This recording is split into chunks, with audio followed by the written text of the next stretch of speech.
Saudara-saudari terkasih di dalam Tuhan Yesus Kristus, semoga kita semua dalam keadaan sehat bersama keluarga.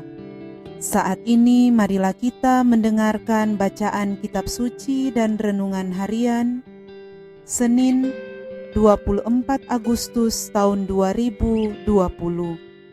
Bacaan pertama. Bacaan dari kitab Wahyu. Aku, Yohanes, mendengar seorang malaikat berkata kepadaku, "Marilah ke sini, aku akan menunjukkan kepadamu pengantin perempuan mempelai anak domba." Lalu di dalam roh aku dibawanya ke atas sebuah gunung yang besar lagi tinggi, dan ia menunjukkan kepadaku kota yang kudus, Yerusalem turun dari surga, dari Allah. Kota itu penuh dengan kemuliaan Allah, dan cahayanya sama seperti permata yang paling indah, bagaikan permata yaspis, jernih seperti kristal. Temboknya besar lagi tinggi, pintu gerbangnya 12 buah. Di atas pintu-pintu gerbang itu ada 12 malaikat, dan di atasnya tertulis nama ke-12 suku Israel. Di sebelah timur terdapat 3 pintu gerbang, di sebelah utara 3 pintu gerbang, di sebelah selatan 3 pintu gerbang, dan di sebelah barat 3 pintu gerbang. Tembok kota itu mempunyai 12 batu dasar, dan di atasnya tertulis nama ke-12 Rasul Anak Domba. Demikianlah sabda Tuhan. Syukur kepada Allah. Bacaan Injil. Inilah Injil Yesus Kristus menurut Yohanes. Dimuliakanlah Tuhan. Sekali peristiwa, Filipus bertemu dengan Natanael dan berkata kepadanya, "Kami telah menemukan Dia yang disebut oleh Musa dalam kitab Taurat dan oleh para nabi, yaitu Yesus anak Yusuf dari Nazaret." Kata Natanael kepadanya, "Mungkinkah sesuatu yang baik datang dari Nazaret?" Kata Filipus kepadanya, "Mari dan lihatlah." Melihat Natanael datang kepadanya, Yesus berkata tentang dia, "Lihat, inilah seorang Israel sejati, tidak ada kepalsuan di dalamnya." Kata Natanael kepada Yesus, "Bagaimana engkau mengenal aku?" Jawab Yesus kepadanya, "Sebelum Filipus memanggil engkau, aku telah melihat engkau di bawah pohon ara." Kata Natanael kepadanya, "Rabi, engkau anak Allah, engkau raja orang Israel." Yesus menjawab katanya, "Karena aku berkata kepadamu, aku melihat engkau di bawah pohon ara, maka engkau percaya? Hal-hal yang lebih besar daripada itu akan engkau lihat."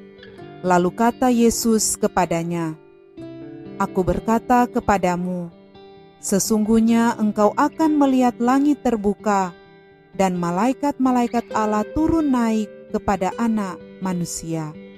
Demikianlah Injil Tuhan. Terpujilah Kristus.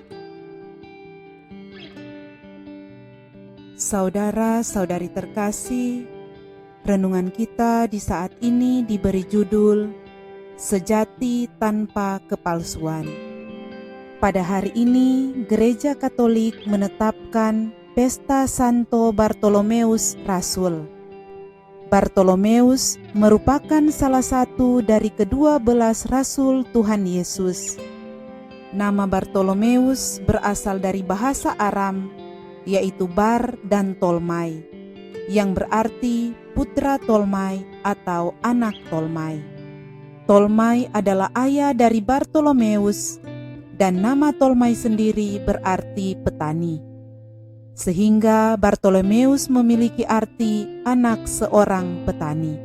Bartolomeus dikenal juga dengan nama Natanael yang dikisahkan dalam Injil Yohanes pasal pertama. Saudara-saudari terkasih, dalam bacaan pertama hari ini yang diambil dari kitab Wahyu, mengisahkan tentang penglihatan Yohanes tentang kota yang kudus. Kota kudus itu mengacu kepada gereja Kristus.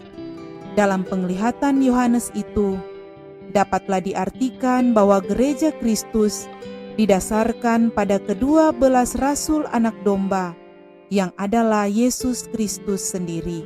Karena Bartolomeus adalah salah seorang dari rasul Tuhan Yesus, maka berarti Bartolomeus termasuk salah satu dasar gereja Kristus. Dalam Injil hari ini, secara khusus mengisahkan tentang panggilan Natanael atau panggilan dari Bartolomeus. Dikisahkan bagaimana Bartolomeus bertemu dengan Tuhan Yesus. Ketika Filipus bertemu dengan Natanael atau Bartolomeus, Filipus berkata kepadanya, "Kami telah menemukan Dia yang disebut oleh Musa dalam kitab Taurat dan oleh para nabi, yaitu Yesus anak Yusuf dari Nazaret." Mendengar perkataan dari Filipus, timbul keraguan dalam diri Natanael, sehingga ia menjawab Filipus, "Mungkinkah sesuatu yang baik itu datang dari Nazaret?" Kemudian Filipus berkata kepadanya, "Mari dan lihatlah." Natanael mengikuti perkataan dari Filipus. Ia datang menemui Tuhan Yesus. Sementara Natanael datang menemui Tuhan Yesus, Tuhan Yesus berkata kepadanya, "Lihat, inilah seorang Israel sejati, tidak ada kepalsuan di dalamnya." Natanael kemudian menjawab Tuhan Yesus, "Bagaimanakah engkau mengenal aku?" Jawab Tuhan Yesus kepadanya, "Sebelum Filipus memanggil engkau, aku telah melihat engkau di bawah pohon ara." Dengan spontan, Natanael berkata kepada Tuhan Yesus, "Rabi, engkau anak Allah, engkau Raja orang Israel." Jawaban dari Natanael ini menunjukkan bahwa pada awalnya keraguan yang dimiliki Natanael telah berubah menjadi iman dan kepercayaan kepada Tuhan Yesus. Karena ia berkata, "Engkau anak Allah, engkau Raja orang Israel." Kemudian Tuhan Yesus menjawab dia katanya, "Karena aku berkata kepadamu, aku melihat engkau di bawah pohon ara, maka engkau percaya? Hal-hal yang lebih besar daripada itu akan engkau lihat." Yesus berkata lagi kepadanya, "Aku berkata kepadamu, sesungguhnya engkau akan melihat langit terbuka dan malaikat-malaikat Allah turun naik kepada Anak Manusia." Saudara-saudari terkasih, perjumpaan yang dialami oleh Natanael dengan Tuhan Yesus membawa perubahan di dalam dirinya, yaitu kepercayaan dan iman yang teguh kepada Tuhan Yesus. Bartolomeus menjadi salah satu dari rasul Tuhan Yesus yang mewartakan Injil Kerajaan Allah bersama rasul-rasul yang lain. Sesuai catatan dari gereja, Bartolomeus mewartakan Injil di daerah Asia Kecil, di mana ia berkarya bersama Rasul Filipus. Bangsa Armenia menyebut Rasul Bartolomeus sebagai rasul mereka, sebab beliaulah yang pertama kali mempertobatkan bangsa Armenia. Rasul Bartolomeus juga berkarya di Mesopotamia, di Arab, Persia, Babilonia, di Mosul, dan sampai akhirnya mati sebagai martir Kristus di tepi laut Kaspia. Atas perjuangan dari Rasul Bartolomeus ini, maka Gereja Katolik menetapkan Bartolomeus sebagai santo karena kemartirannya dalam memberitakan Injil. Saudara-saudari terkasih, yang dapat kita petik dari kisah panggilan dan perjuangan iman dari Rasul Bartolomeus adalah kesejatian imannya, dan ia menampilkan diri dengan tidak ada kepura-puraan, tidak ada kepalsuan di dalam dirinya. Begitulah penilaian Tuhan Yesus terhadap Rasul Bartolomeus. Memang seharusnya seperti itulah cara hidup yang harus dihayati oleh setiap orang Kristen pada zaman ini. Tidak ada kepalsuan di dalamnya.